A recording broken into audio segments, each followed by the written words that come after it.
What's up, Knights? I'm Adamantium. Welcome back to West of Loathing. Today, I'm hoping to finish off the problems here in Breadwood. So we'll see what we get up to. Hello, Mayor. I'd like to help you with your problems. The logging permit. We're running out of trees around here. I need to expand our operation a bit. Problem is, we need a logging permit from the next town, and the whole place up and died before the paperwork was settled. The town died? Okay. I'll check it out, I guess. Bye. Huh. All the buildings in this little town are weirdly hazy and translucent-like. Oh. Ghost. It's a literal ghost town. Alright, fair enough. It's a regular cactus. Well, the ghost of a regular cactus. Well, the ghost of a regular cactus with the ghost of a pencil stabbed into it. You try to grab the pencil, but your hand keeps slipping through it. This looks to be the ghost of a town hall. It looks like a regular town hall, except you know the whole ghost thing. Your face makes a distant, echoey plap sound on the door of the town hall, and a ghostly voice comes out of nowhere. Ah, a visitor. You'd be needing a visitor identification card. I guess so. I'll be happy to help fill in the forms. Most living people have trouble holding the pages. You'll need a number 3 pencil. If you're filling in the form, can't you just use your own pencil? I will be, but the instructions say very clearly that the applicant must have a number 3 pencil. A number 3 pencil? Isn't it number 2 pencil the usual kind? I suppose, but a number 3 pencil is 50% more official. Well, okay. Where can I get one? Try the Department of Requisitions. It's just next door. You mean the general store? It's a little more specific these days, but yeah. Okay, I'll be right back. Ghostly general store seems to be selling mostly office supplies. Ghost office supplies. Excuse me, I need a... Sorry, can't help unless you have a visitor ID. But I need a pencil for... No visitor ID, no supplies. Hello, the general store won't give me a pencil without a visitor ID. No, certainly not. They aren't authorized to deal with anyone who doesn't have an ID. So how am I supposed to get a number 3 pencil? I suppose I could issue a temporary visitor permit. You don't need a pencil for that one. Okay, great. What's your last name? Alright, how many bars are on the windows of the Adjunct Department of Records? What? It's a quiz to make sure you've actually been paying attention to and care about our little town, instead of just breezing through to show your dedication. 7. Here aside in the town appear being torn up. Nope, go count them again. Not. The records department? Is that the jail? It must be. 1, 2, 3, 4, 5. There's 6 of them. I was so close. The last name is Holiday. First name is Bird. My middle name is Trouble. I'm a little farm outside Boring Springs. Boring Springs, never heard of it. What's it like? Boring, just like it says on the label. That's nice. Alright, how many bars are on the window of the Adjunct Department of Records? What? Oh, yeah, okay. There's 6 of them. Correct. Alright, everything seems to be in order. Here's your temporary visitor permit. This is just a temporary permit card while you apply for an actual visitor's identification card. It has Bird Trouble Holiday written on it and has probably already expired. Thanks. It expires in 11 seconds. Excuse me. Hello. How can I help you, Mr. Holiday? I need a number 3 pencil. No problem. Will you just fill out the requisition form? Okay. Last name. Holiday. Oh, sorry. It looks like your visitor permit has expired. Have a nice day. What? Whoa. What? Can I take this? You managed to snag the pencil with the corner of the temporary visitor permit and yank it out of the cactus. Nice. Oh, wait. This is a number 4 pencil. What is happening? So I need to sharpen this. It'll become a number 3 pencil, right? You stick the number 4 pencil in the sharpener and grind off about a quarter of it. You got a sharpened ghost pencil. So that's the number 3 pencil now, right? That's how that works? Right, a number 3 pencil. Here it is. That's a number 4 pencil. No, it's 75% of a number 4 pencil. I see. I don't see anything about this in the bylaws. Very well, I suppose it'll do. Let's get you started on that visitor identification permit. Thank God. Last name. Holiday. First name. Bird. Middle name. Trouble. Bird Trouble Holiday. Yep, that matches what it says here. Good. Where are you from? Boring Springs. Oh yeah, I heard of it. I heard it's a real crap hole. Okay, last question. How many bars are on the window of the junk department of records? There's 6 of them. Nope, I'm afraid you have to be a little more observant than that.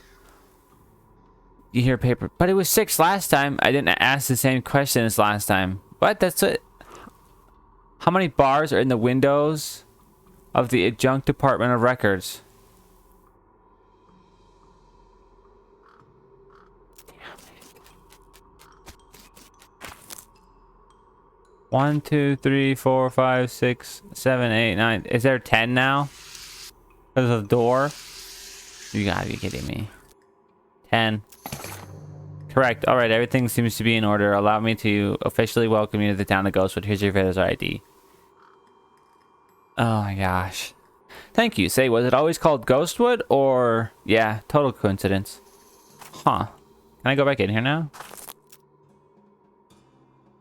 On behalf of the Breadwood mayor, he needs a permit to do some logging in this area. I see. Well, that shouldn't be a problem. I'll just need to review the logging records to make sure there's no disqualifying incidents. Go to the Department of Records. It's 2 doors down, and tell them I need the Breadwood file pertaining to logging.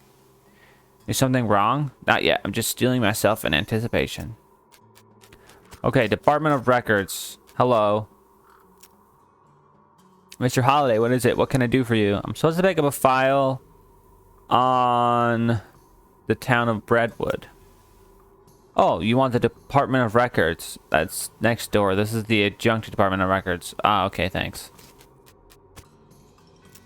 Department of Records, how can I help you, Mr. Holiday? I'm supposed to pick up a file on the town of Breadwood. One moment, please. Breadwood, Applewood, Antiwood, Badwood. You mean Banglewood? No, it's Breadwood. Must be a suburb.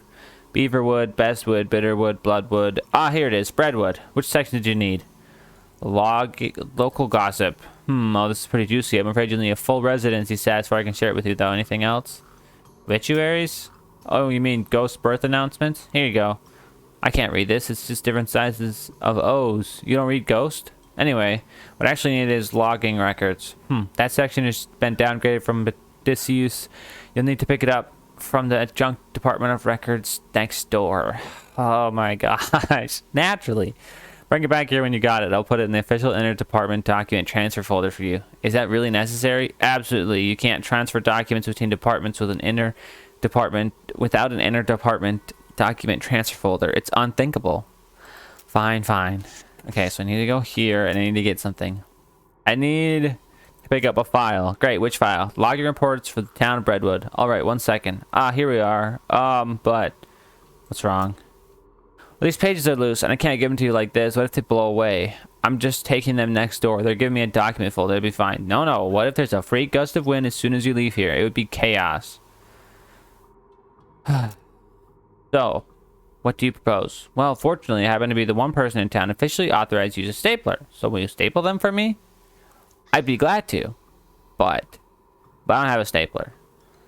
Of course you don't. Don't worry. All you have to do is go to the Department of Requisitions next door and requisition one. So I'll bring you a stapler and you'll give me the file? Yep. Fine. This is taking so long. Hello, something I can get for you, Mr. Holiday? I need to requisition a stapler. Alright, first we'll need to fill out a requisition form. I figured. Last name, Holiday. First name, Bird. Middle name, Trouble. Let me just check your visitor identification card. Bird, Trouble, Holiday. Yep, that checks out. Cake or pie? Excuse me? Your dessert preference. Cake or pie? What does that have to do with... Look, I have 2 boxes here. One says cake, the other says pie. I'm gonna have to put a check mark on one of them. Which is it gonna be? Cake. Well, despite that, everything seems to be in order. I guess this filed. Here's your stapler. Great, thanks. Okay, now back to here. Knock, knock. Mr. Holiday, was it? What can I do for you? I got the stapler. Great. There's nothing better than a new stapler smell. Can I have the log report now? You bet, Kerchunk. Here you go, freshly stapled and wind resistant. It's reported on Breadwood / login to it. I need to pick a folder. You're supposed to carry it in. Okay, now I go here. Back with those papers. All right, let me just put those in the official inter-department document transfer folder for you. There you are. Great, thank you. Okay, I got that file for you. The Breadwood logging records. Fine, let's have a look. Oh, for the love of... What's wrong? The idiot stapled the pages together right in the middle. This is why we took this damn stapler away in the first place. The file is unreadable. You're going to have to take it back and tell him to unstaple it. Oh my gosh. Hello? Administration wants to unstaple these papers. Oh, sorry, I'm only authorized for stapling, not unstapling. Try next door at the Department of Records. I think they have an unstapler there. Hello? Can you unstaple papers? Okay, I'm fully unauthorized unstapler, so that's no problem. Spoke too soon, did you? Well, it's just that I didn't see the staple remover anywhere. Oh, that's right. The Department of Liberations borrowed it to open beer bottles. Do you have the Department of Records staple remover? Sure do. Thing pops the top off beer bottles like you wouldn't believe. So long as it removes staples, I'll be happy. I imagine it does, but I'm afraid I'm not authorized for unstapling. You have to take it back to the records. Here you are. Okay. Here's your staple remover back. Great. Let me just have a look at those papers of yours. Tisk tisk. Adjunct records up to his old tricks again, I see. These don't even need to be stapled. That's what the interdepartment document folder, transfer folder is for after all. Ka-chunk. Alright, there you go. Thanks. Hopefully, that's it. We can finally get this done with. Hello, Mr. Holiday. How can I be of service? Alright, I'm back with the unstapled Breadwood logging files. Alright, let's have a look. Okay, I can't see any problems with this. I'm frankly amazed. Let's get started on the paperwork for that logging permit. I'm no longer amazed. Holiday. Bird. Trouble. Okay, that's fine. So you stamp here, ka-chunk, sign it here, scribble, and now you sign it. Sign. And I'll do here. And initial here. And here. And sign here. Good. Now just take it back to the mayor of Breadwood and have him sign on the line here and initial over here. Are you kidding me? I don't know how to do that. Excuse me, Mayor. I have some papers you need to sign for that logging permit. All right. Oh, ghost papers? This stuff is weird. Yeah. I think I need a ghost pencil for this. Loan him your pencil. You can borrow mine. Sign down here, initial over here. After some fumbling with the ghostly pencil, the mayor eventually manages to sign and initial the form. All right, Mayor. I'll be back soon with that permit. God willing. Good luck. Okay, I got the mayor's signature on the logging permit form. Great, just sign the last line on the bottom where it says receipt. Is something wrong? You cover your face with your hands. I loaned my pencil to the mayor. Oh dear. Excuse me while I go kill everything. Hello, Mayor, I need my pencil back. Excuse me, Mayor. Yes, you still my ghost pencil. I need that. Oh, terribly sorry. I think it's haunting my beard. Ah, here you go. Thank you. I'll be back again. Gotta go back to Ghostwood. We're back with our pencil. Okay, I got the mayor's signature on this logging form. Great, just sign the last button where it says receipt. Sign. Alright, that's everything taken care of. Breadwood logging permit is hereby approved. Finally. Wonderful. Processing will take about 48 hours. What? Everything has to be filed and the actual permit has to be printed and so on. You can pick it up in 2 days. Are you serious? Oh my... Okay, whatever. Let's just go back to Breadwood. We take our yeast supply very seriously here in Breadwood, and that dang yeasty gang made off with a whole lot. Couple of fellas said they saw them loitering around the old brewery, so that's probably where they've made their hideout. We need that yeast back. This fella's too scared to talk to you. He's just totally freaked out about yeast. It says beer hose. You're not really sure what purpose it might have served. It's a beer vat, or at least that it's a vat. It's not guaranteed to actually contain beer. Oof, it's almost pure ethanol. Blech. This dead guy's hat got knocked off and covered in yeast. Got a yeast covered hat. The yeast beast seems to have killed this guy pretty thoroughly. Some kind of crazy yeast monsters apparently broken loose from the vats and eaten some of the bandits. I guess they brewed up something they couldn't put down. They could barely control it.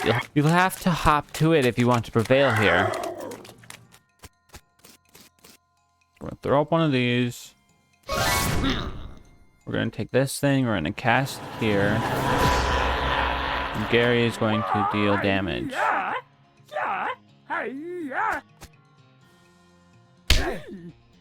Oh. He does nothing. Great. Perfect. We gained 200 XP. The remains of this horrible yeast beast. I guess you could take some back to the mayor. It's probably still good, right? Sure. Have a big old glob of yeast in your pack. Got half a ton of yeast.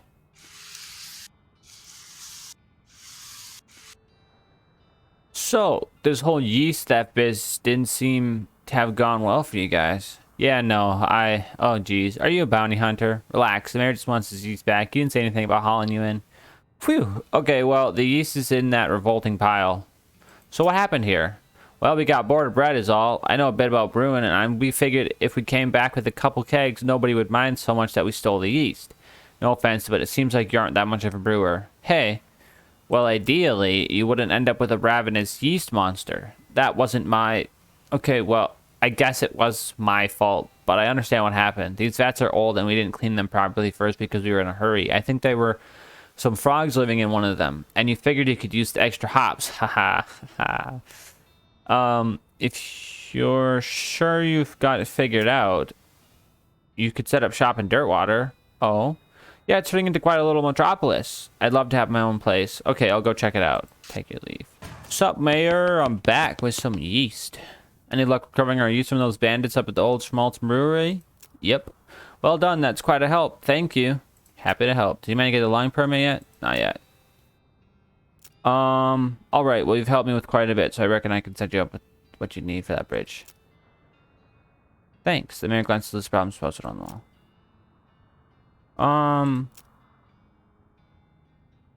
Okay. The missing bread.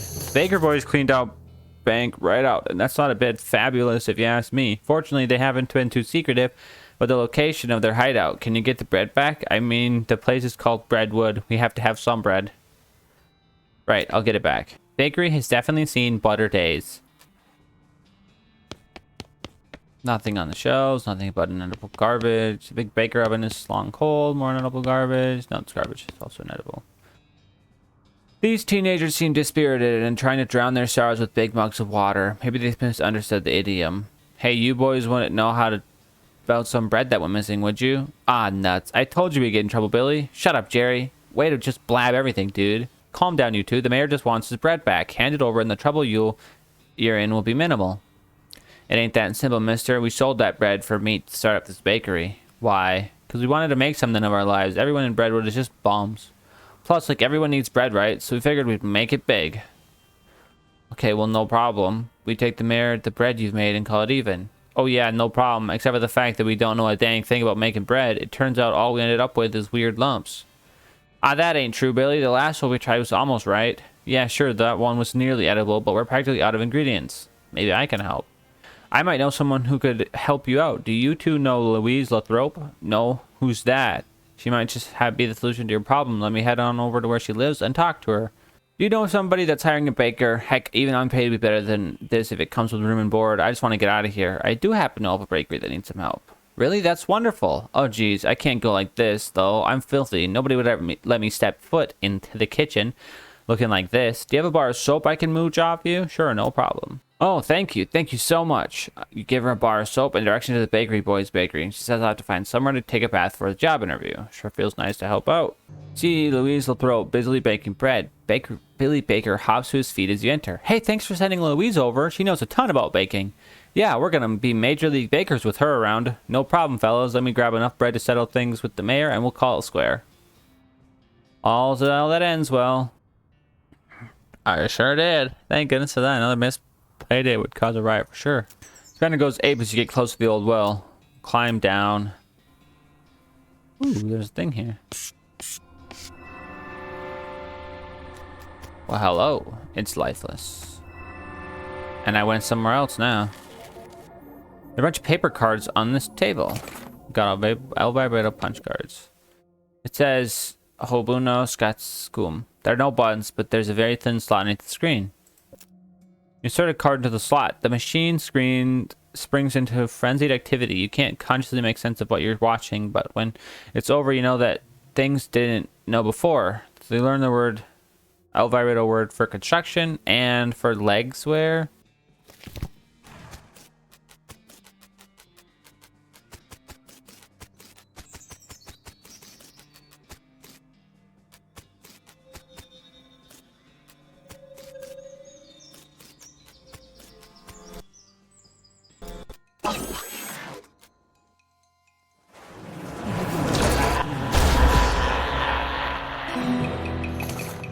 Nice.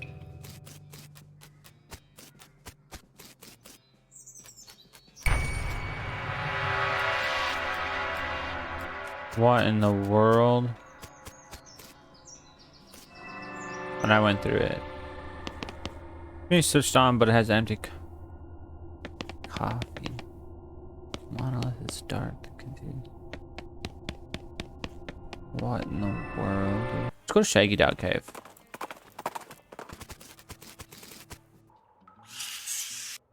There's a plaque bolted to the cave wall here. Record the event expedition into the Shaggy Dog Cave, number 1887, as recorded by Jim Plackwright. Okay. The plaque bolted to the wall cave. Yeah, read it. Having acquired through various and sundry means a story which is interesting in its own right, but better saved for another time. A map purporting to lead to a large cache of jewels and ingots of precious metals hidden by the infamous highwayman and train robber Black Cole Jr. in the years before the cows came home. I, Jim Plackwright, along with 3 compatriots, these being Nathaniel Wyman, Cyrus Howard, and Douglas Watt, set out to find Shaggy Dog Cave and the aforementioned treasure. Our equipment and provisions consisted of 1 cart and a horse to pull it, 4 additional horses to be ridden, 2 shovels, a spade, and a mining pick, a large coil of rope, 1 large basket of eggs, as well as an assortment of other trail provisions and cookware, my own collection of black plaques and engraving tools, 1 large and shaggy dog, and a Buttfor. What's a Buttfor? After traveling for 2.5 days to the south and east, we arrived at a small town named Dirtwater, the largest settlement in the vicinity of Shaggy Dog Cave. Leaving the dog to watch the horses, the 4 of us entered the local saloon and each ordered a beer, except Cy, who was satisfied with water. The barman provided our drinks as requested and then withdrew a small wooden box from underneath the bar, asking if we'd care to witness something real interesting. Considering that we still had quite a few hours left to travel, we politely declined and asked him if he knew the way to Shaggy Dog Cave. He replied that he had never been there personally, but gave us rough directions, which correlated nicely with the notes on our map. Upon leaving the saloon, we discovered to our dismay that some unknown villain had tampered with our wagon. Fortunately, our only supplies missing were the Buttfor and the entire basket of eggs, apart from the one that Doug had concealed within a pocket for safekeeping. We also discovered that the dog had absconded with one of the horses, forcing Nate and Cy, after drawing a lot, to share.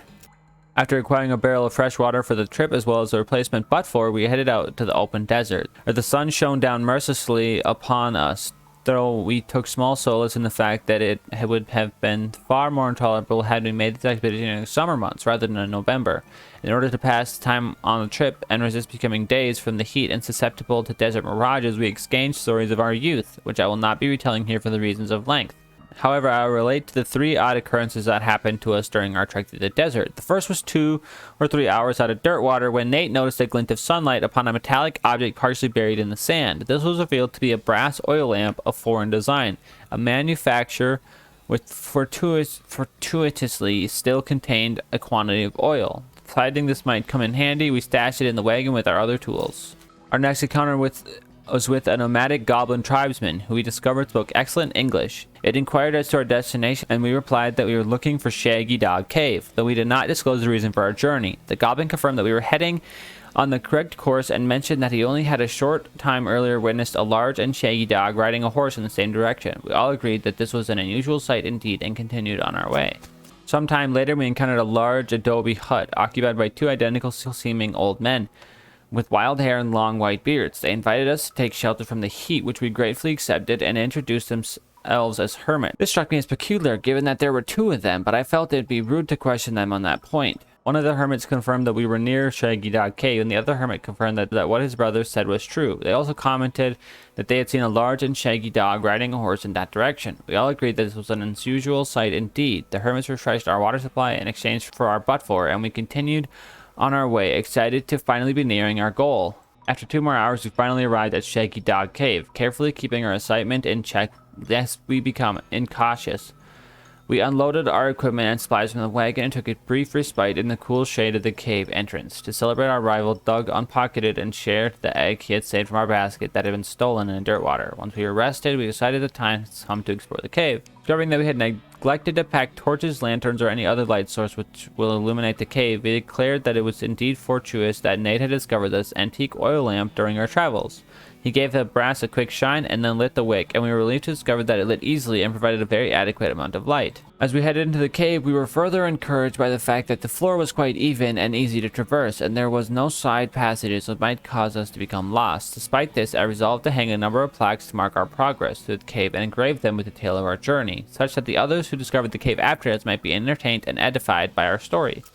Soon we came to the end of a tunnel. While Nate, Sai, and Doug took turns with the excavation, I completed the last of our aforementioned plaques. It was a matter of perhaps an hour before Sai's shovel struck a wooden surface with a hollow noise, and we hauled a traditionally styled treasure chest out of the hole with great excitement. This chest was locked with an ancient and rusting iron padlock we broke easily from the single swing of our pickaxe. We opened a lid slowly, and the flickering light of an antique oil lamp shone brilliantly upon jewels of every color and shining ingots of precious metals, just as promised by the legend of Black Coal Jr. Joyous at our triumph, we loaded the chest into our wagon and began the journey home. Thank you for reading, and may your own endeavors be equally successful. Signed, Jim Plackwright.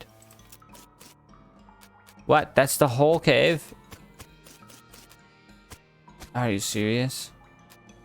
There's nothing of note here? Just a bunch of plaques and an empty hole at the end? Silver bullet making apparatus. Help yourself. It's a spittoon!